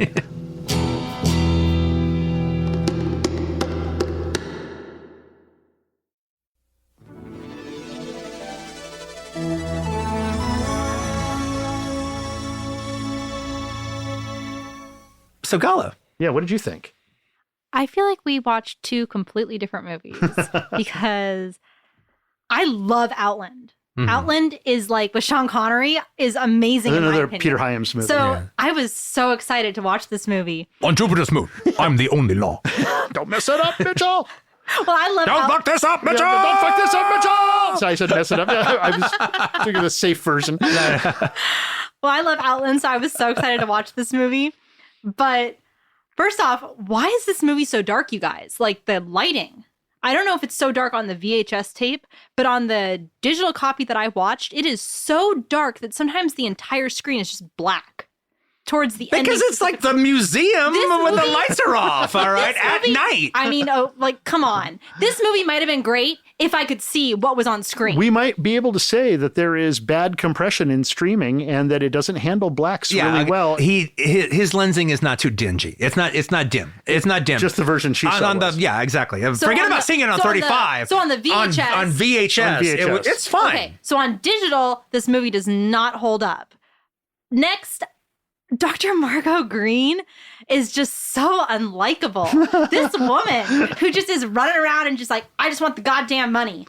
Like, okay. Yeah, she wants the grant money. Actually, I like the fact that she is not killing herself to be the nicest person in the world. She's not to be the nicest person, but she should get what she deserves. Especially in a Hollywood movie where, especially the lead of the sheriff, if it was about a killer bear and the sheriff that was the person in the town. This almost is about a killer bear. Yeah. There's some bear DNA in there. Or the professor, all right, that has done research on the bear creature or whatever. And then it shows up. They always bend themselves over backwards to make that person really likable, and they got a girlfriend and they got a daughter, or they got a son or whatever. And they always make them folksy and likable. I like the fact that she's really kind of up her own ass, all right, and is just about carving her career, whether she deserves it or not. Well, Roger discussed how she puts all the liquids together and she makes the bomb. That was cool, but we didn't see enough of that in the beginning for me to kind of feel connected to her. I just kind of felt like she was this kind of hot to trot entitled character, where poor Dr. Lee is over here busting his balls trying to get this second grant because he clearly needs it. And she's just, I don't know, she wasn't that likable. And Tom Sizemore's character, yeah, he's a cop and it's all fine, but I didn't find him too likable either. And so I just kept on losing. Likable? What is all this likable shit? Well, who gives a fuck if you think they're likable? Well, when I watch a movie, Quentin. Are they interesting? Okay, no, they're not. Well, then say that. Because he also has this whole thing that he's really superstitious. Yeah. And that she doesn't believe in anything but science. That never pays off. Where does his superstition ever help him? Just because a character has a quirk doesn't mean that quirk has to have a plot revelation that whirs around it. But they're forcing it down our throat. They tell him, don't step over the body twice. Don't pick up the thing. Here's my lucky bullet. And here's this entire story of, the bullet should have gone off. Well, there you go. And that's what it is. But how is that paying off? You know what's funny, Quentin? He gives her the bullet. And is that what she makes the bomb out of? No, it saves her fucking life. Maybe that's what it is I felt no chemistry between them either. So whereas Quentin wants them to go on a date afterwards, I kind of just want him to get back on the beat. Just keep working and her just go maybe get her grant because Dr. Lee's dead now. I think there's tremendous chemistry between them. I mean, more than I've ever seen between those two actors with anybody else. That's for damn sure. I mean, maybe that's not saying much. I don't know. When she starts liking him is when I start liking her more. One of actually the guest star parts that's fantastic is the guy playing the mayor. That whole scene that the mayor has on the phone where okay, that's the best scene in the movie. That's the best acted scene in the movie. That scene's great. So it's the most compelling, fun scene to watch because the mayor is being such a dick, and but not. He's also being kind of friendly at the same time. And just that actor is. That guy's terrific. I have no idea who that guy is. No, again, he comes out of nowhere. Again, and it's one of the fun parts about the film. Is there actually is a fun aspect about it being the C cast. So it's not like a Kate Winslet playing the Penelope Ann Miller role, or Courtney Cox, or it's somebody else from 1997 or 98. And it's not Matthew McConaughey before Time to Kill. Like in a bigger film, there would be a name character actor playing that mayor. Instead, they got a guy I've never seen before, and he fucking kills it. He's just terrific. He's a terrific actor. I agree that mayor is probably one of the best things with the movie, but the problem I have with that scene is he has that amazing line about his wife's cleavage, that his wife has bought a dress and her cleavage looks great in it, so you better not stop this party. And then when you see the wife's dress, where's her cleavage? Yeah. I'm looking for it. It's not there. So the funny line that I'm I can't wait till they have the extra punchline with her cleavage. They just don't do it. The thing about this movie is it's a programmer. Mm-hmm. It's made as escapist entertainment. It's not one of those movies that you're supposed to go see and then talk about at the cafe afterwards and argue and discuss frankly the way we are now. Maybe it is that. Actually, maybe it is that. I don't know. This is the kind of movie that a guy should take a girl out on a date to, and you should go watch it, and you should go have lunch or coffee after and be able to discuss the movie. Well, and I guess you could. I guess we are doing it now, so you could. But the one thing Quentin told me before we saw this, he's like, now, you may have seen this, you may not, but like this is the kind of movie that you're going to watch and you're going to really probably like just enjoy it. It's a good quality film and everything. You'll probably forget it in 2 years. No, that actually forget everything you saw about it. No, it actually is true. So I've seen it twice. I saw it when it came out, and I saw it about six years ago. And I remembered enjoying it. I remember like Peter Hyams doing a really good job of it. And I also remembered when I watched it 6 years ago, how much people at the New Beverly really like it. Yeah, like it's one of those things that's just kind of hung in there pop culture wise for those who did catch it. But nevertheless, it's one of those things where it's like, okay, well, I remember it takes place in a museum, and I remember Penelope Ann Miller, and I remember Tom Sizemore, but at a certain point, I don't remember anything that fucking happens. Yeah. Well, that'll be the same in about 2 years. And probably. that'll be, I mean, I think maybe because we've talked about it so much, I will. But at a certain point, I had no idea what the fuck was going to happen anymore. But there is actually something to be said about genre product like that. Yeah, that's what I was getting at. It's like people need, a kind of escapist entertainment. We need that of every kind of film, and there was a time when studios they'd sit down and they'd look at their slate and they're like, okay, we're going to pick up a couple of movies and we're going to, make these movies, and we have a slate. We're going to have this romantic comedy. We're going to have these dramas. We're going to have these couple of horror movies. And I mean, a film that's like The Relic, except better. All right. Was Crawl. The Alexander Aja film, but Alex Aja, the crocodile. Shout out to Alex Aja. Yeah, I thought that was one of the best movies of that fucking year. I thought in 2019, the Crawl was terrific. I ended up seeing it twice, and again, I saw it twice, and I forgot what happened at a certain point. It was like the same fucking year. Yeah. And this movie is based on a book, and it actually, in the novel, it takes place at the American Museum of Natural History in New York. Mm-hmm. But the novel portrays the museum administration in such a bad light that they refused to do the movie, even for a 7-figure sum. Mm-hmm. There were 2 museums that fit the bill. And one of them was Chicago, and Chicago's museum really liked this idea, so they agreed to let them film there. Oh, great. I picked up my VHS on eBay for $4.99. It is a Paramount home video, just like Quentin's. And yeah. $4.99? Yeah, $4.99. It's really depreciated in value over the years. Wow, good deal. No, Relic is a good stock to buy. Found it at the Amoeba used video bargain bin. Yeah, everyone better go quickly get theirs for $4.99 because I'm sure after this it's gonna be hard to come by. Yes, exactly.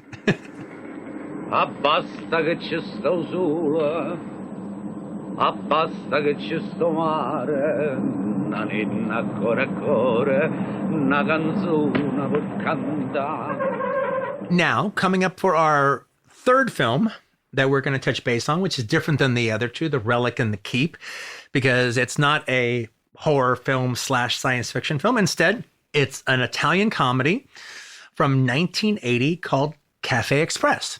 And the film stars Nino Manfredi. Okay, so now, I'm going to read the back of the box of Cafe Express, which won't tell you jack shit, so I'm going to have to explain it a little bit. Cafe Express, a lighter side of human nature. He can be extremely charming, whether flim-flamming his customers or outrunning the dim-witted police. A lovable, compassionate, bittersweet story of a man's struggle to help his ailing son. Boy, that sounds terrible. All right, but it's not. Now, the thing about Cafe Express is it was released in Los Angeles in 1981. I have a newspaper review of it from May 29, 1981. Italian films at the art houses and the whole Laemmle theater chain were doing really, really big business at this time. Lena Wertmüller was a superstar director. Giancarlo Giannini was like a superstar.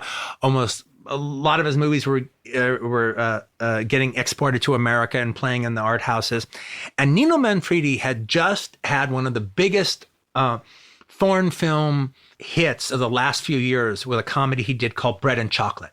Yeah. And that was just sensation on the foreign film art house circuit in, it kind Los of Angeles and New blew York. up the whole kind of Neapolitan tragicomedy thing. Absolutely. Like suddenly those were a thing. And this was, as far as America was concerned, is kind of Nino Manfredi's follow-up. Yeah. Yeah, the movie's actually was a real exciting surprise for me. It's a very charming film. I saw Bread and Chocolate, and I love Bread and Chocolate, and then I hadn't seen this follow-up, and then you showed me. We watched it together on VHS, this Paragon VHS, and I just loved it. Yeah, me too. It's a fun movie. What the movie is about is a guy goes on the train and he sells coffee illegally. He doesn't have a license to sell coffee, but he goes and he sells coffee and gum and all that kind of junk. He's got to hide from the porters and the ticket taker guys, the ticket takers and all the train porters. He's got to hide from them, or else he'll get thrown off or arrested. He's been taking care of this train for a long time. Now, apparently, at the beginning of the movie, it comes down from the conductors. Okay, look, this guy's been doing this for the last 5 years. This is it. Tonight is the night we're getting him. We're gonna. In Rome, they're fed up. They've been hearing about this guy. He's like, he's got his own grifting business going on. We want him shut down tonight. We don't care if it's the rainiest night of the year. Yes, exactly. So all the porters are like, and the head porter is like on double secret probation, trying to catch Nino Manfredi's character. And he keeps being sneaky and he keeps getting by. But one of the things that becomes very clear is Nino Manfredi, they describe him as a flim-flammer. He's not really a flim-flammer. I mean, the closest thing he has to flim-flamming is the fact that he can never give you change. Yeah. All right, which is actually very funny. So every time, well, do I get a little change? Oh, I'm sorry, I'm afraid I don't have any right now, but I could get some change a little later if you'll still be here. Nah, don't worry about it. Okay, fine. Okay, that's what he wants. He always comes up with a long story, so he never has to give change. He's a little bit of a grifter, but he is there for everyone on the train. He's there. Well,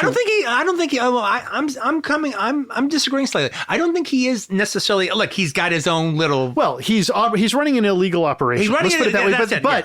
But let's just say this is a guy with morals and a sense of duty beyond his own desperation. Well, it's one of the things that you mentioned. Is he's been doing that. He's been working this train for 5 years, and so. He knows the people. Yeah. We know the people know him. They want his coffee.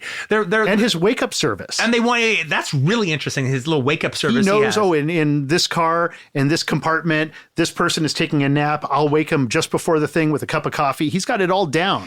And commuters over the last 5 years have gotten used to it. Yes, and they like him, and he likes them. They are, even though he doesn't officially work for the train company. He understands the train company. Like you said, he understands them more than the real train porters do. He understands the people more than the train porters do. He's operating a valuable service. They're his people. Yeah. These customers are his customers. And he cares about them. He's there to take care of them. Now, along the way, there's these pickpockets who are on the train that try to get him to work with them. And he won't do that. Because he's there to help the people. Yeah, he may be a slight shade of a grifter and he may be operating illegally, but he loves the people of this train and he loves the train itself. He's been there for 5 years. This is his place and he'll be damned if he's going to let these criminals. He's not a criminal himself. Yeah. Though he may be, operating outside of the law, he is not a criminal. He has a moral center. He seems to be doing what he should be doing. It's like it's like he might have found this as just a way to make ends meet, to take care of his ailing son and to put food on the table. But he's found himself in this. He's kind of special. He's found a purpose in his life doing this. Yeah. And it's just even saying that out loud is kind of moving. The one thing that could become saccharine and somehow doesn't, because the movie is very deftly handled by Nani Loy, who directed the film, is that it's eventually revealed he has a son. Yeah. And that his son is, he's got him in school. Supposedly he's got him in school and he's working tirelessly, his fingers to the bone, so that his son can have something he never had because he grew up, during World War II, probably. Yeah, but in particular, his son needs an operation. World War II. Which is not. And then they bring up that his son needs an operation, that there's all sorts of problems, that he needs to get the medicine. In fact, the people that he's helping on the train, the part of the people he services, one of them happens to know a pharmacist or something, and he's gotten him some illegal drugs that are too expensive for him to afford. And so there's this kind of symbiotic relationship. The people care about him. He cares about the people on the train. And yet bureaucracy is trying to shut him down. And all the criminals on the train are trying to get him to work for them. They're saying, hey, everybody here loves you, and you see what's in their wallets every time they pay you. You just point me at the guy with the fat wallet, and then we'll take care of the rest, and we'll give you 30%. And he has enough of a center and enough of a sense of duty beyond his own desperation, his son's sickness even, that he jeopardizes his own success. If the train is any kind of symbol of the people of Italy and, this kind of post-war, post-Reconstruction period where some people have, succeeded over the miracle of Reconstruction and most others have not. Most others are having to live on the margins of society. He's out there, providing a very real service and yet, being attempted to get shut down. And I just think one of the beautiful things about the movie is that it shows in the end, and without giving it away, that Italian bureaucracy somehow works at the end of the movie. Yeah, it somehow works for the people. And it just shows that, wow, things actually can work, that, in the end, despite how muddled and confused and broken everything is, humanity in the end somehow makes it work. There's something about the way that Nanny Loy shoots it, which is actually super rough. Yeah. For a guy who was... no, it's all on a train. Sort of like a World War II resistance, making movies about the World War II resistance. It feels very real. In fact, when the movie begins and it's in a rainstorm, I almost thought it was going to be a horror movie at the beginning. It's like... Suddenly it becomes this really super charming kind of warm comedy. What makes the whole movie work is Nino Manfredi's performance, because it's he's, and I don't throw this analogy around easily, he's very much a Chaplin kind of a comedian. Which can go wrong in the wrong hands. Well, in the wrong hands, that goes wrong. It doesn't with him. Well, it goes wrong when they try to duplicate the maudlin side of Chaplin. He doesn't do that. But the quick-handed comedy bits are hysterical, because every time he does it, it's always funny. Where it's like, he lays out a cup, so coffee, I'll buy a coffee. So he gives somebody a cup. Pours the coffee. You want a little cream? You have to put a little of this. And then all of a sudden he sees a conductor. And then all of a sudden, boom, he grabs the cup out of their hand and he's gone. And then they're like, what? Then the conductor leaves and he comes back. Okay, here you go. But he's like a phantom who just comes in and out. But all that stuff is just done with just Chaplin precision of comic interplay. And then I've never seen Bread and Chocolate, but now I'm really looking forward to seeing it. Yeah.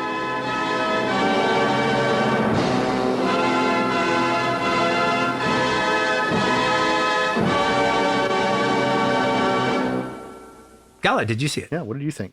I did see it, but before I give my opinion, I have a question for you guys. There's a big debate online about dubbing versus subtitles. How do you guys feel? Because I know you guys watched the dub of this. That's a good thing to bring up, because we watched the English dubbing of this, and I have to say, usually I look for the version original, and but in this case, the tape Quentin had, the Paragon tape he had was dubbed, and at first I was like, my heart sank a little bit, but then the dubbing came. You know what?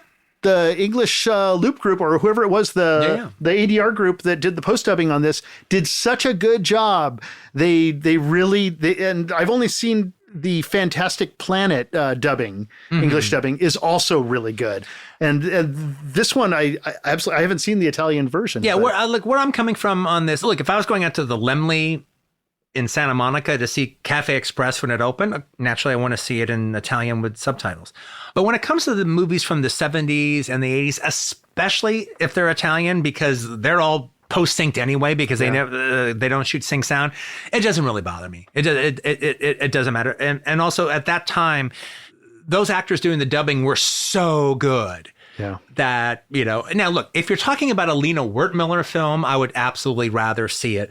If I'm watching Swept Away, I want to see it in English language. But when you're talking about Cafe Express, I'm just fine with it being done. Like, remember when Das Boot came out, and that was like a big mainstream breakthrough hit, and they did a dubbed version of that movie, which was so well dubbed, you couldn't tell it was dubbed. They had the original actors doing it. Jürgen Prochnow dubbed himself, a little callback to Jürgen Prochnow. And it was such an amazing dubbing. It was such a good dubbing. I'm far more forgiving on especially a comedy. Yeah. I'm starting to hear that I'm guessing that you didn't have a English language. So the English language dub is available free for Amazon Prime members currently and is available for rent. I was having a little bit of issue with my Amazon Prime, so I managed to find the original version on YouTube, and a friend of mine helped hook me up with English subtitles and helped me time them to the movie, so I was able to watch. And I'm so glad. Thank you to my friend who helped me do that, because this movie's awesome. I loved it. It's an excellent little gem of a comedy. I don't know what I was expecting when I watched this movie, but there is so much human kindness and compassion in this film that I wasn't expecting. Comedy's either hit or miss for me, and the humanity that I found within this film really hit properly. Yeah, people could really use that kind of movie right now. Yeah. The themes of like fatherhood, giving up your son to care for him, orphans with living parents, and like transitory moments on trains, they're all here, and the comedy is layered on top of it, but inside there's like important messages. And I love that everyone on the train is not what they seem to be. Yeah. Everyone in their own way is a con artist. Yeah. Like that's true. From the priest that's laying there, oh no, he just begs for money, to the people that are having an affair on the train, to the cops drinking alcohol on service. They're all just something different than what you expect them to be. And yet everything works. Everything's working. And everything works fine. The movie really picked up for me at the scene where he goes and picks up the medicine from his friend or the pharmacist or the doctor. And he puts his foot on the table and he starts pouring alcohol on it. It just started getting kind of wacky. And I was like, okay, I know what I'm in for now. Yeah. I'm in for this kind of humor. The scene where he goes into the bathroom, I think, and in the movie, he has a hand that people aren't sure whether or not it's really a wooden hand or if he's faking it because they're unsure. But he goes into the bathroom and he sees another man with a messed up hand. And they help each other wipe each other's hands off. And I thought it was such they're washing each other's hands. For each other. And I thought it was such a good moment. It's a magnificent symbol of Italy at that time. Yeah, when you're washing each other's hands. And the other moment that I have to quote because it was so great is the moment when he realizes that his son is on the train.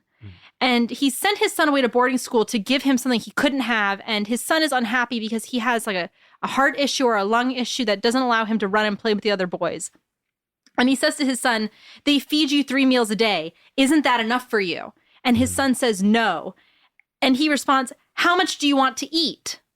And yeah, that's the comedy line of it. But really what's inside is that this son, he doesn't care if he gets 3 meals a day. He would starve if he could have his father. If he could be with his dad on the train. If he could just carry the coffee cart, he would be with his dad. It's powerful. It's a powerful moment. I loved it. I think anyone should go watch this film, whether you watch it dubbed or subbed or whatever. You should watch it. It's not very long.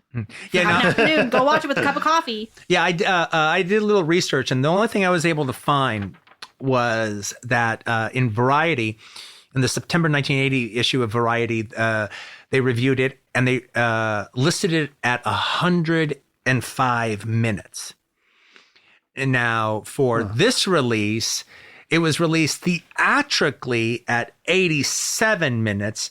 Paragon has got it listed at 90 minutes, but it sounds like Paragon is just, it's not like MCA where it says 2 hours and 37 minutes. Hey, Jimmy in Duplication. How long's that film? I think 90. 90 or so. Yeah, something like that. Okay, so it's like, well, admittedly, this trifle about a legal coffee vendor avoiding the authorities is over padded, even at this length to some degree.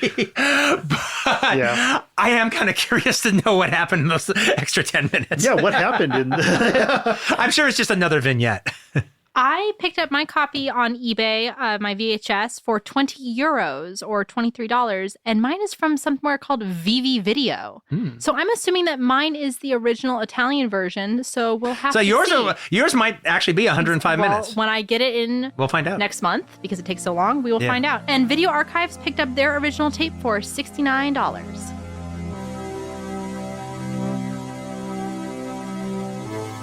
And now it's award time. Let's hand some out. For the 3 movies we're talking about, The Keep, The Relic, and Cafe Express. Roger, what was your favorite movie? Which was the best of the 3? I mean, I have to just say, hands down, Cafe Express, best film. Gala. Although I had a blast watching The Keep, I think I also have to go with Cafe Express. It was unexpected and just a fun ride. I initially thought I would go with Cafe Express, but then I was thinking about it, and the truth of the matter is I probably won't see Cafe Express again. I've seen it and I enjoyed it, and unless I get a 35 millimeter print of it and show it, that I would watch, and show it at the New Beverly with something like bread and chocolate or something, I probably won't ever see it again. The Relic, on the other hand, I've seen 3 times. I can see myself in 6 years watching this again. So while I actually think maybe Cafe Express is the better movie, I'm going to give it to The Relic. Well, I'm glad that the Best Picture award isn't always doled out by which movie you're going to see again. Yeah. No, I'm going to say I love The Relic. Mm-hmm. I think The Relic is great. Mm-hmm. It's just that at the end of the day, only one may survive the apocalypse.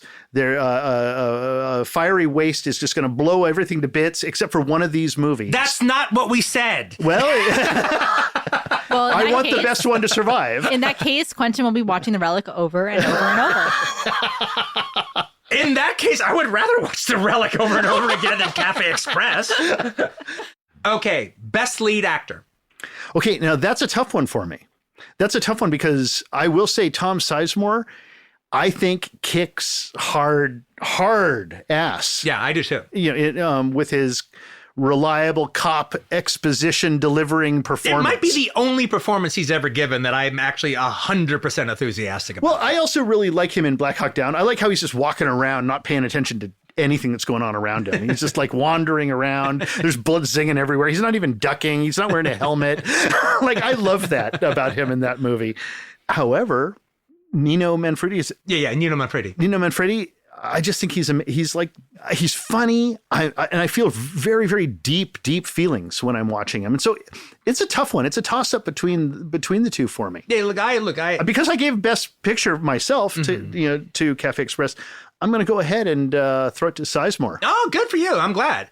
I'm going to go with Nino Manfredi because at the end of the day, I think he probably gave the better performance. You know, there's just something special to his performance. Well, this is a fantastic compromise on both of our parts. Yes, exactly. But I'm happy you chose Tom Sizemore. Yeah. I didn't want us all three. I figured all three of us would pick Nino Manfredi, so I'm glad that you're giving Sizemore a break here. He has a tough job, and he does a great job of it. Yeah. I will give it to Nino Manfredi because I cried while watching Cafe Express at the final sequence when he is being interrogated by the officer. Mm-hmm. Yeah, that was a powerful moment. It's an incredibly powerful moment that I've been thinking about constantly, actually. Okay, now when it comes to best lead female performance, okay, there's only one lead female, and that's Penelope Ann Miller. Now, I gladly give that to her. I think she deserves it. It is wonderful, and she could have beaten 5 people of competition, but in this instance, she really is the only lead female performance. Yeah. Okay. I'll plead the 5th. Okay. Okay, best supporting actor. Gabriel Byrne. Oh, yeah, of course. Oh, yeah. Not even a fucking question. Yeah, Gabriel Byrne. I was actually thinking about the other guy in Cafe Express that shows up toward the end. Adolfo Celi. Yeah, but Gabriel Byrne. But Gabriel Byrne. Although I find Gabriel Byrne very attractive in The Keep, I will have to go with Nino Manfredi's son in Cafe Express. I think they have some great moments between them, and I really like him. I think he's a good child actor. Maybe it's because I watched it in Italian, but I don't always find child actors endearing, but I really liked his performance. Well, the truth is Gabriel Byrne doesn't need this award. He's got such a good career. The kid still needs this award. How do you know? Maybe the kid's like the big star in Italy now. He grew up and you don't know. That's true. Okay. Best supporting actress. Now, really, the only one for that is Alberta Watson from The Keep. I mean, there's the nun in Cafe Express, but it's about pretty much Alberta Watson, who I like a lot. I mean, part of the thing about it is, one of the things about The Keep is it's so fraudulent with all of its Americans playing all these weird characters. The only 2 people that are legitimate, are Alberta Watson's character and Jürgen Prochnow's character. But Jürgen Prochnow's character just kind of becomes uninteresting once he becomes a self-pitying drunk. Yeah. He plays a cartoon character more than anybody else in the movie. Yeah. More than Gabriel Byrne's, well, he starts off great. He's terrific in the first 20 minutes. Yeah. All right. But then he becomes a self-lacetating drunk, and he's kind of the good German, kind of I'm the drunk German, whistling while Rome burns. But Alberta Watson, actually, the thing is, she's got a really strong presence. In fact, they overuse her is the problem, because she actually has a legitimacy that these other ham bones don't have. Yeah. And Michael Mann overuses her. He overuses her legitimacy. It's a problem with the writing in that movie, or perhaps a problem with the production. I think the real award, and a controversial award in this case, would be Best Cinematography. Mm-hmm. I mean, I want to say Alex Thompson. Alex Thompson is my favorite cinematographer. Mm-hmm. I think he's the best. From the beginning of this movie, the keep, when the trucks are rolling in, I see the promise of it. I'm like, I'm going to see some of the best cinematography. Am I hearing a but? Well, then the production problems happen. Alex Thompson moves on to whatever other movie he's doing, and then they continue shooting with somebody else, and you get all these crappy ass interiors that look like garbage. And then I think about Peter Hyams. Mm-hmm. And Peter Hyams is shooting The Relic himself. He's shooting and directing. And just to make a note of that, about The Relic in that regards, as far as like cinematography is concerned, and the scenes outside of the museum, spectacular. How great is it to look at a Hollywood movie shooting at night on film that have the appropriate lights to actually with all light the resources. Boston. Yeah, they've got all the pesky lights up in the air. Chicago.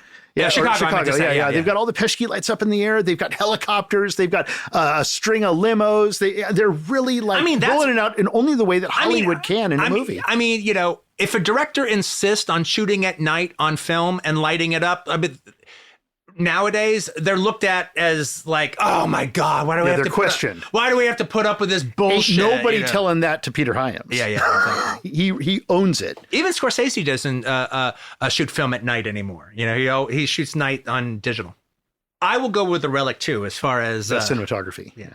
I can't wait until my VHS copy comes, because then I can actually see The Relic. Well, you especially didn't like the cinematography on whatever you saw. The digital copy was just way too dark.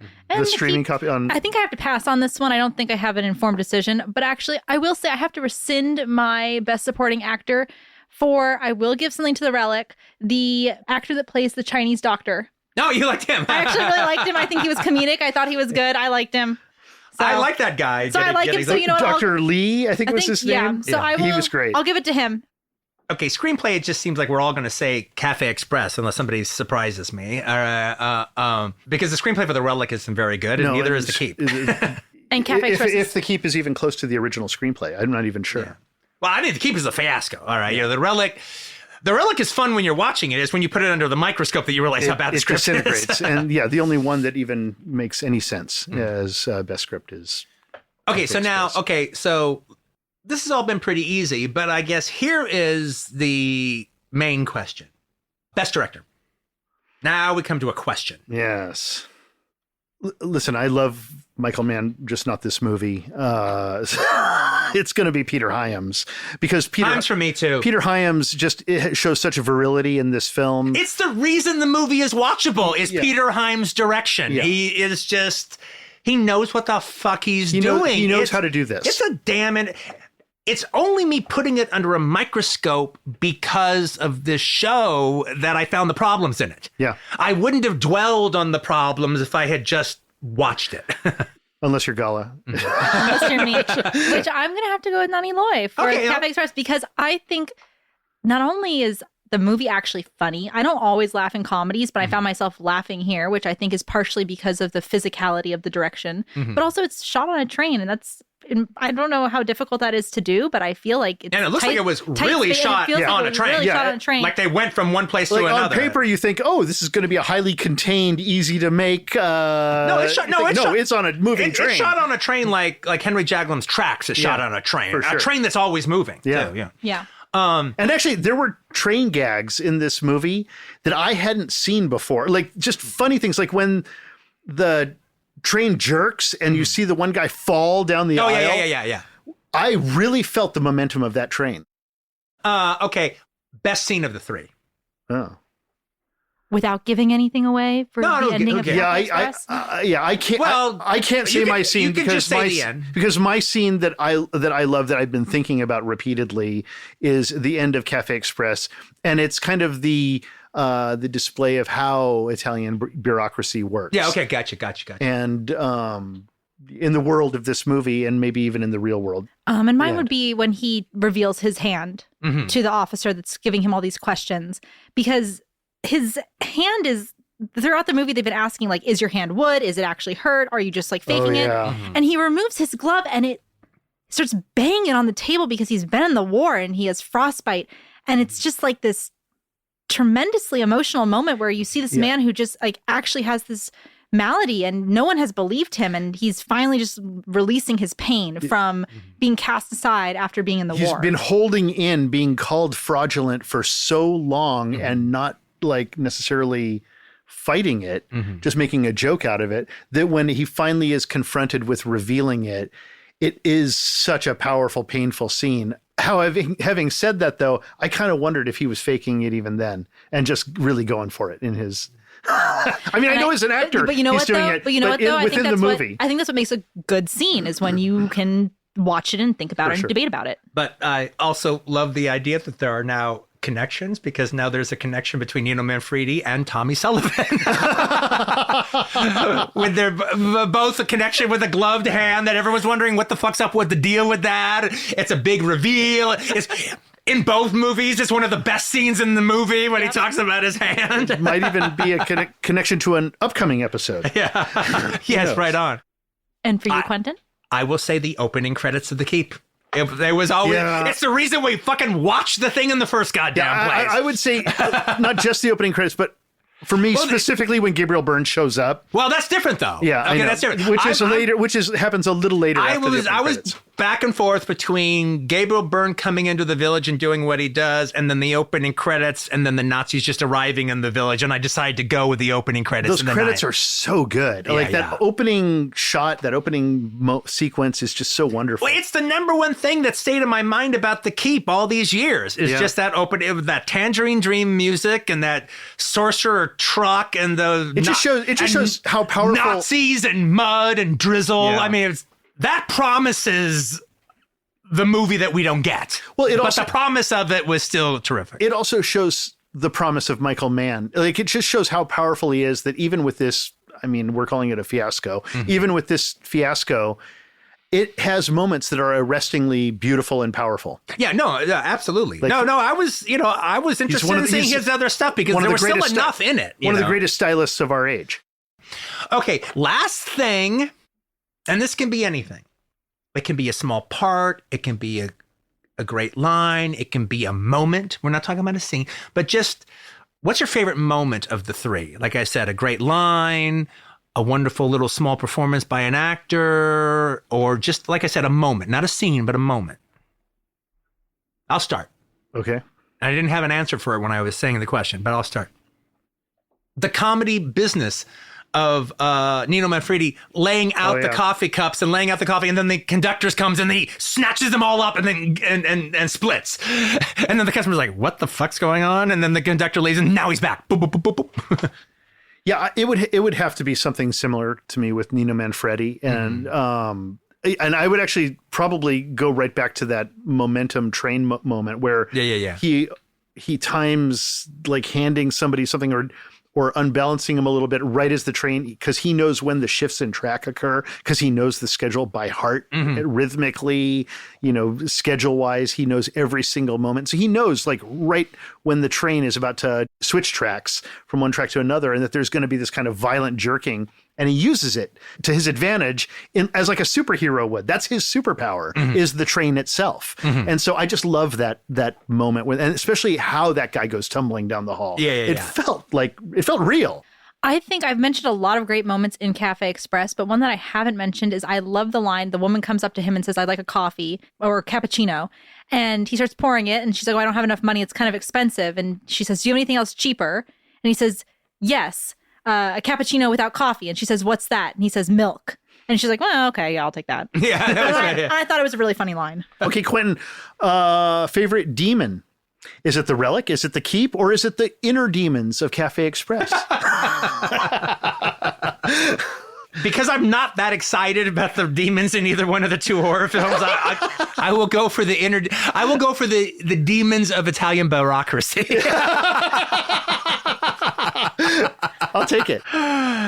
And I think that brings us to the end of our show. Well, thank you so much. Yeah, this was a lot of fun talking about it. Again, not so sure about the Keep. But I had a lot more fun talking about Relic and Cafe Express. But you know what's funny is I enjoyed watching Relic, I think, more than I enjoyed watching The Keep. And yet my memory of The Keep is actually, in a weird way, more positive than my memories of Relic. Mm-hmm. Because I'm thinking about the noble attempt of The Keep. Well, you can't talk about the Relic in a serious way without saying some of the things that don't work. And then after you say that, I guess it's hard to keep up the enthusiasm that we actually felt watching the movie. Yeah, and yet it was there. It was a very real thing. I really enjoyed it. We really enjoyed the fucking film. We had a good time. It was a great monster movie. If you and I had just back in the day wandered into the theater. And we kept talking about what a good job Peter Hyams is doing. Shout out to Peter Hyams. Yes, exactly. Wonderful photography. Not too dark. I can't wait to see it on VHS, and I hope I'm able to actually witness the film. Okay, by the way, that has got to be the final line of the movie. I cannot wait to see it on VHS for the picture quality. And with that, we're done. Goodbye and good night.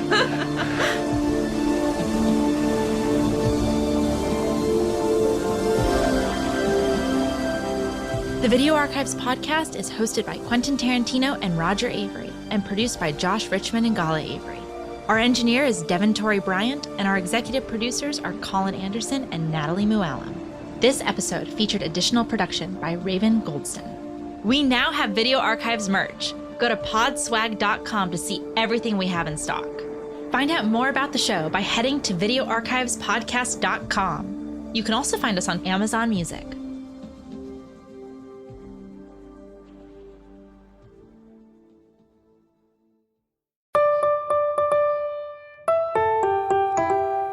Have you ever wanted to hear Mick Garris discuss the differences between original source material and the movies they become?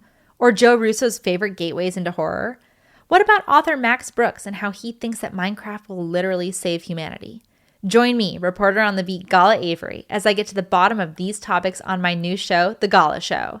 In this weekly podcast, guests from Los Angeles and beyond have 30 minutes on the clock to bring whatever topic they want to the mic. So, tune in every Thursday for a new guest with an entirely new topic. The first episode drops October 26th, available wherever you get your podcasts.